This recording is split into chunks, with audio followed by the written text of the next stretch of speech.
Hello everybody and welcome back to another episode of Warhammer Weekend Times. I've got another battle from the tournament that is currently going on in the Call of Warhammer Beginning of the End Times Steam group, which you can find in the description below if you're interested. And today Moxy is going to be playing as the Night Goblins and his opponent is going to be Juan0219, who's playing as the Dark Elves. But let's go ahead and go over the army comps real quick and then start this tournament battle.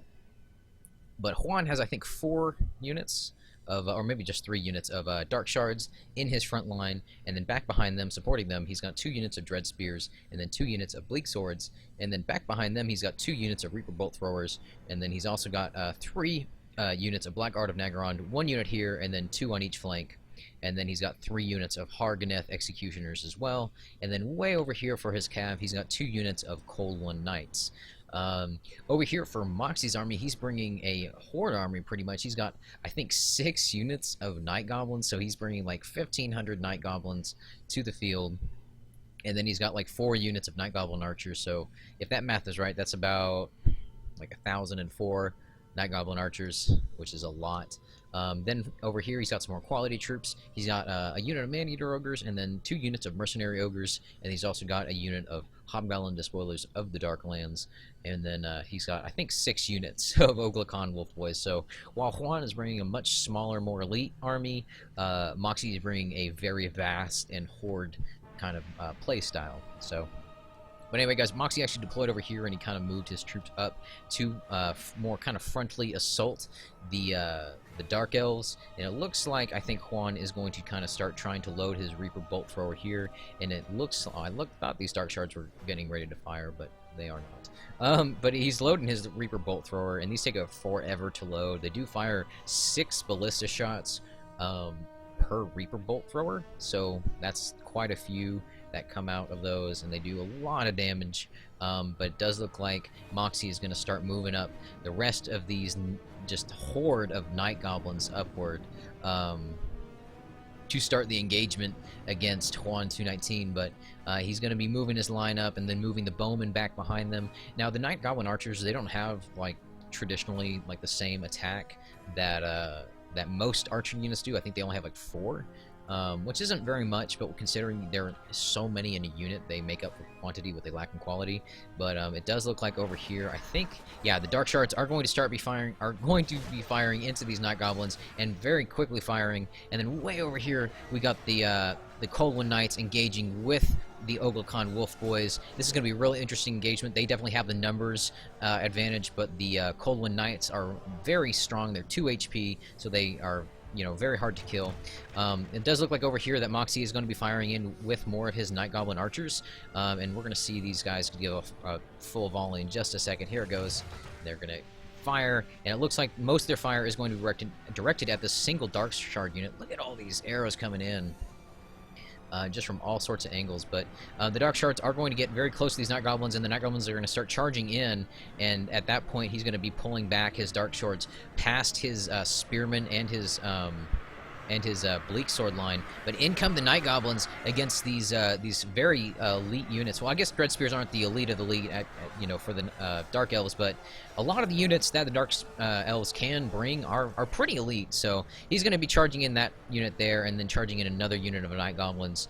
He's kind of coming in waves at Juan. What he wants to do is come all at once and really do a lot of damage to them. But in come the Mercenary Ogres, knocking over a lot of his own Goblins, but a lot of them are going to be getting it back up, as you guys can see there. And those ogres are going to be starting to cut through these Bleak Swords and some of these Dread Spears. A lot of these goblins are bunching up here, and it does look like these Black Guard of Naggarond are kind of getting a little bit separated, or getting kind of pushed back by these ogres. That's really cool. You can actually see them pushing back this line of pikemen. Now, these Black Guard of Naggarond are the elite of the elite for the Dark Elves, and they have such a high attack and quick attack animation. They usually can cut through these ogres fairly effectively, and you can see it says the balance of forces is evenly matched, so that's very interesting to see that go on over there. But then Moxy does have a lot of these Night Goblin Archers still firing into Juan's line, and it looks like he's maybe firing, I think maybe he's trying to fire at some of these units back behind here. Yeah, he looks like he's going to be firing into this Black Guard of Naggarond, and the really low damage count on these arrows are not going to drop many at all. Maybe 3 in that entire volley. If you maybe targeted like these dark shards or something with a little bit lower armor value, he might be able to get a little bit of a higher kill count. But it does kind of look like a line is going to be kind of, or a breach is opening in Juan's line. Man, look at all those arrows coming down on Juan's elves. But see, look, just very few are going to be falling each volley. And it does look like he is going to be returning in kind with some of these dark shards. But the Man-Eater Ogres are going to be doing a lot of work against these Dread Spears, cutting them down quite a bit, actually, in number. You see a whole bunch of dead ones back here as well, and maybe for some from friendly fire. And a lot is going on. It does look like, although Juan did have some of these Cold War Knights get cut down a little bit, he's going to be having this other unit being charging up, actually. Hopefully going to get a really nice charge off on either these archers or against these Hobgoblin Despoilers of the Darklands. It looks like the General is actually in this unit, because they don't usually have a Goblin in that unit. Oh, that was the General. Okay.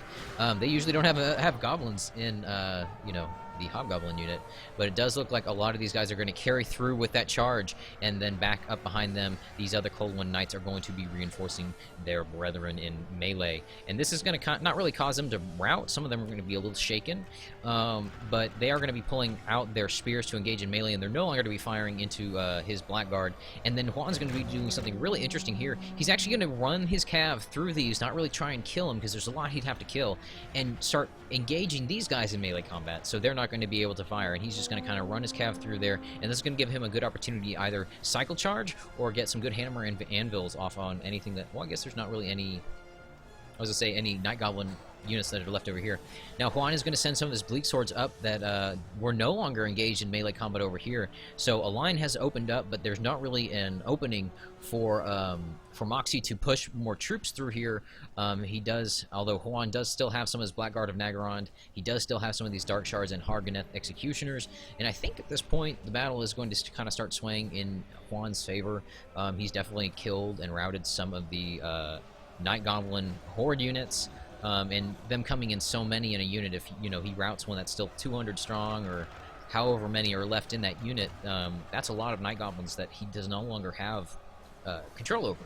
So he is going to still continue, though, to be firing into his into Juan's line, and what you can do is you can kind of toggle on and off fire at will, and even though they're in melee combat, or these guys in the front are in melee combat, the ones who are no longer, who aren't fighting, will still pull out their bows and fire. So that's kind of a workaround that way, and he's going to be firing into these Dark Shards, which is going to be a bit more effective than firing into the Blackguard of Nagarond. I think, though, that what he wanted to do was whittle these really elite units down, because, without them, that's, they have a lot of stopping power and a lot of killing power, or the Blackguard do. And I think his focus was going to try and kill most of these if he could. He did kill quite a few. There are only 84 left in the unit. You can kind of see, I guess, yeah, here we go. See all the dead Blackguard from those volleys, but it took him quite a while of focused fire to get just that many kills, and it's still a very potent unit to have to engage against. The Mercenary Ogres are going to be fighting against the Reaper Bolt Thrower crew. I don't think the Reaper Bolt Thrower actually ever fired this game. But it'd be interesting if it did. I just think that it was just maybe too close to his front line to fire, or maybe the angling of a hill. But sometimes, artillery can be real wonky and not want to fire if units are obstructing your targets. But the Man-Eaters are going to be fighting against these Harganeth Executioners. It looks like most of them, well, I guess, yeah, most of them are going to be engaged against these Ogres over here. And it does look like Moxy is going to be firing some more of these Night Goblin Archers into, firing their missile shots into these Harganeth Executioners, and he kind of wants to be careful because it looks like he might kind of be picking off some of his own Ogres. I don't know how much damage he's really inflicting onto them, but since they're so much bigger, they're going to be able to take more of those hits. But the Night Goblins are going to get some really good frontal shots against these Blackguard of Nagarond, which are very slowly creeping up on them. You can see some of these unit models falling here, actually getting a pretty decent amount of kills. But they are going to be engaged in melee combat against these Cold One Knights, and look how accurate those curves are on some of those arrows coming down. That's pretty cool. Lots and lots and lots of arrows still being fired, though, but a lot of the elite troops that that Moxy did have are kind of are you know, very low in number or dead. He did lose that. I think he lost some of these man-eaters. Well, yeah, this is one unit. Never mind. I thought they were 2 units. He does have his mercenary ogres still kind of over here, and they're still fighting against some of these Blackguard of Nagarond, doing quite a bit of damage to these ogres, actually, with that Blackguard. And it looks like that is going to be, that mercenary ogre unit is routing right there. So that's, he's down 1 ogre unit, and this one is very low in number, and then this other man-eater unit, it's very low in number, only 5 left. There were a lot more when I checked on this just a second ago. So these dark shards are doing a lot of damage in conjunction with the Hargoneth executioners. They're really doing an effective job of stun-locking these ogres. So he's really starting to pull ahead, I think, in this battle. There's not a lot that Moxy can do against some of those more elite units, and he's just going to kind of have to use his meat shields for what he has left and kind of push against him. But lots of these Night Goblin archers, they're going to be, yeah, these guys are wavering. I think these, yeah, these are routing. Lots and lots and lots of the Night Goblin units are going to be routing now at this point. Just not very many in numbers left, and they were very left, you know, in prolonged melee combat. So I think this game is probably going to be Juan's victory. Only a few Overcon Wolf Boys, and they're shaken. This battle, yeah, here go the Night Goblin archers. They are going to be routing out off of the field. All he really has left are some of these Hobgoblin Despoilers of the Darklands. He's also got a few of these Oglakon Wolf Boys and some of these ogres. So that's it, really, for his units, while Juan still has some very healthy Blackguard of Nagarond, some Hargoneth Executioners. He does still have 2, yeah, he still has enough artillery crew to field one of these, you know, one of his Reaper Bolt Throwers. He still has some Dark Shards, so I can probably safely say that Juan is going to win this battle. Just, there's not much that Moxy can do against him at this point, but it is really cool to see, like, these horde armies being used. I typically just kind of play with a smaller group of friends, so we usually don't use tactics like that, and it's really cool to see him used. I don't know what really the Night Goblins have in their roster. I know it's really similar to what the Greenskins have available to them, and I don't think there are any unique units that they have that the Greenskins don't. So they're really kind of more of a sub-faction, in my opinion, and that's going to be game, by the way. And look at this. He deployed 3,200 Night Goblins. That's a ton. Juan, that's almost twice as big as Juan's army. Both got actually a really respectable amount of kills. Moxy getting 1,200 kills on Juan's army, so definitely did a lot of damage to Juan.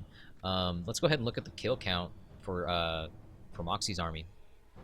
Casualties inflicted, 212 for that mercenary ogre unit, 90 for the other one, and 124 from his man-eater. So those did a lot of work this game, probably collectively, you know, almost 400 kills. Actually, more than 400 kills, yeah. So a lot of kills in those units, and then kind of more of a spaced out amount of kills for his other units. Some getting a pretty decent amount, like these Night Goblin archers got 99 kills. Oglakon Wolf Boys doing kind of good. We're getting 94 there. Now, this is on large scale, or huge scale, I think, so these numbers are going to kind of compare differently to some of the other games that are maybe just large or normal scaling. So, but anyway, guys, that is going to be a win for Juan and an advancement, so congratulations, Juan, on your victory. I hope you guys enjoyed this video. I hope it was satisfactory, and I do have quite a few more replays coming. I apologize if I haven't gotten to yours yet. I am trying to do these daily, and I'm messing around with some of my file sizes for my OBS recordings, so some of these are going to be a little bit bigger in file size, so it'll take a little longer to upload to YouTube. So, but anyway, guys, that was the battle. I hope you guys liked it. I've got like 6 or 7 saved up for this tournament that I'm still needing to narrate, so more is definitely coming soon, and I will see you guys next time.